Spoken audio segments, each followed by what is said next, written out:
Hello, everybody. Now, if there's one big misunderstanding on the behalf of the Reformed or Calvinist camp, it's when they say that, well, since grace by definition means unmerited or undeserved favor, that's why anything we do cannot ultimately be the reason as to why we go to heaven in any shape or form. They will also therefore argue that God does not have to save anyone. God is not morally obligated, they will say, to save anyone because grace is undeserved. Now, let me give you first, let us go and see once again, which I mentioned in an earlier hangout. This comes from a fundamental misunderstanding in the relationship, and I believe even Arminians make this mistake, and that's why they won't get any further.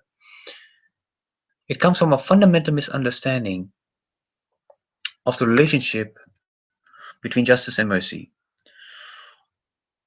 Often it is argued, okay,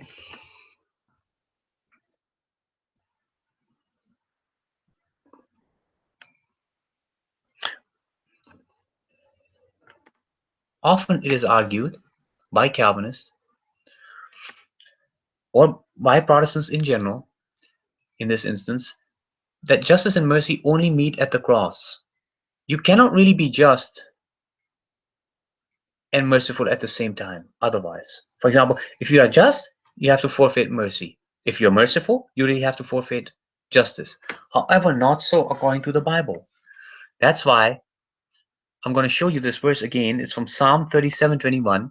It says, "The wicked borrows and pays not again, but the righteous," the word there also can mean just, "but the righteous shows mercy and gives." So we can see the intrinsic connection between mercy and being righteous. If you're not merciful to someone ever, then you cannot also be righteous. You then lack righteousness. Okay? So they go together. Now, I'm going to give a simple analogy to blow this out of the water, this concept of God, you know, uh, that no, it's not necessary for God to show mercy to every human being or to be gracious to all of his creatures. Imagine somebody was drowning, okay, and he was crying out for help. Save me, please. Okay, or let's say he not even that. Let's make the analogy like he could not even. He's just struggling in the water, okay, and about to drown. And let's say I'm standing there, and I'm seeing this, and I'm a great swimmer, and I have the capability to save him. The first question comes, does he deserve to be saved? Let's say that that person is a wicked criminal, okay? He has done some very criminal acts, and I know that, okay? Even. So, certainly, one cannot argue that this person deserves to be saved. If that person were to say to me, Johnny, you must help me, I deserve it, am I then to am I then forced to do it because he asked to? The answer would obviously be any rational human being, anyone with some common sense would say, no, of course not. He can't make that demand. Okay? He's done nothing that deserves him to be saved. On the other hand, when I see that person drowning, am I morally obligated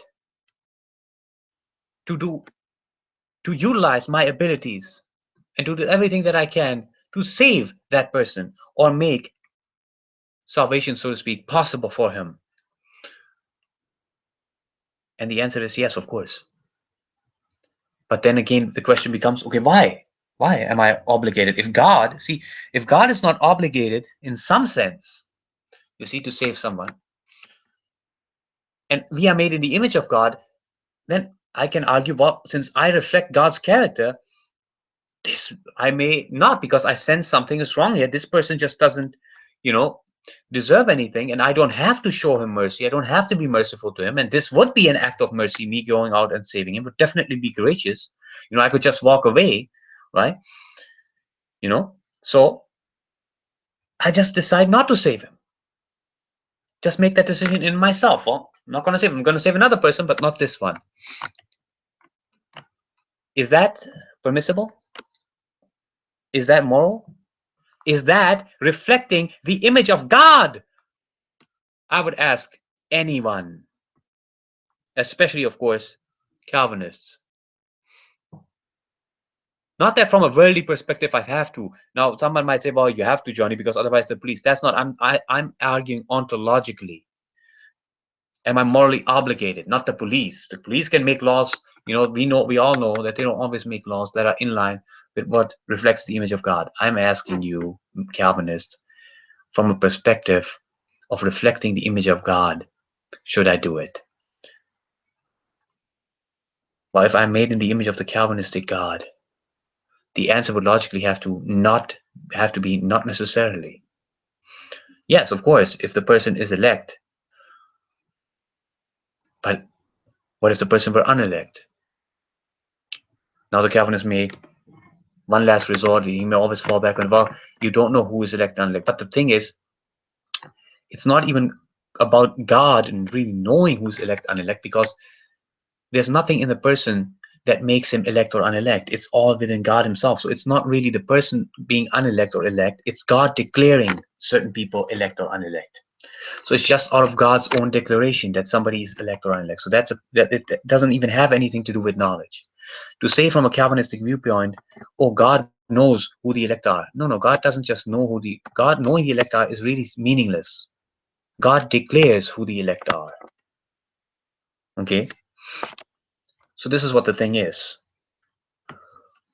So this is why, and then if we are made in the image of God, why doesn't God also inform us of his declaration of who the elect are? Why does he want us to act out more love, okay, or to act out love, or more love for a certain person than he would do? That doesn't make any sense. Okay, so it will only be consistent for the Calvinistic God to inform people that such and such a person has been declared the elect by him, and the other person has not. Just like with the demons, we know that demons are not elect, right? God never sends us to the demons to save them, right? In fact, he tells us to leave them where they are. Don't even go near them, right? That's why we have strong warnings against calling upon familiar spirits and what have you. So why doesn't he do the same with the unelect human beings? Why does he demand of us that we treat all human beings equally, even if they are unelect amongst them? But notice now, with the demons again, he's very clear. Okay, we are not to approach them, not to go near them. Okay, but they are all unelect. They are all unelect angels. But when it comes to human beings, all of a sudden, God, what is he playing games with us? Is this hide and seek or something? What's going on over here? No, my friends, but the only thing that's going on is a 400-year-old, or I should say, a false theology that came about. Some elements of it came about through St. Augustine, but they were really rehashed and intensified in the 16th century or 17th century by John Calvin. And later on, it even got worse. It went worse and worse from there on. It had been condemned. Okay, one of the councils that condemned them was the Council of, I believe, Trent, from the Roman Catholic side, which we don't accept as Eastern Orthodox. But we also had a council, I believe, at Jerusalem, in which we, in 1672, I believe it was, Calvinism was also condemned. And very, very powerful arguments were provided for its condemnation. It does not jive with the main attribute of God himself in the scriptures, God being love. And we know there are verses that say that God favors mercy over wrath. And we see in this verse very clearly once again that the righteous show mercy. It is an unrighteous person that does not show mercy. So this would mean if 50% plus of human beings do not receive the mercy of God, if God is not merciful on them, well then guess what? Then God would be, God forbid, unrighteous with respect to those more than 50%. That means billions upon billions of people who have died and who are still alive. God is unrighteous, unrighteously dealing with them, because righteousness and mercy are intrinsically connected. You see, and anybody can notice this, okay? And everybody intrinsically knows this because we are made in the image of God. We would all go out and help, and yet at the same time, nobody would argue that the person deserves. Okay, nobody's life who anyone would have saved, who is not a complete scumbag, would then thereafter come up and say, "I deserve this. You had to do this. You were forced to do this." No, I wasn't. Practically, I wasn't forced. I could have just walked away. Okay, and depending on the laws of the country, that's irrelevant anyways ontologically, but I could have just done my thing, period. Okay, so nobody can make that excuse either that I was forced to save the person. No, I wasn't forced to. But because I reflect the image of God, because God is love, I should be loving. That's why I saved the person. Now I hope you got it. So you have to rethink your position. Any Protestant who thinks like that, any Protestant who thinks like that God's character is not such that of necessity God would offer mercy to everyone, and it would not be righteous for God not to do so by his own character as he is defined in the Bible, because they both go together. Please think about that. Take care and God bless you.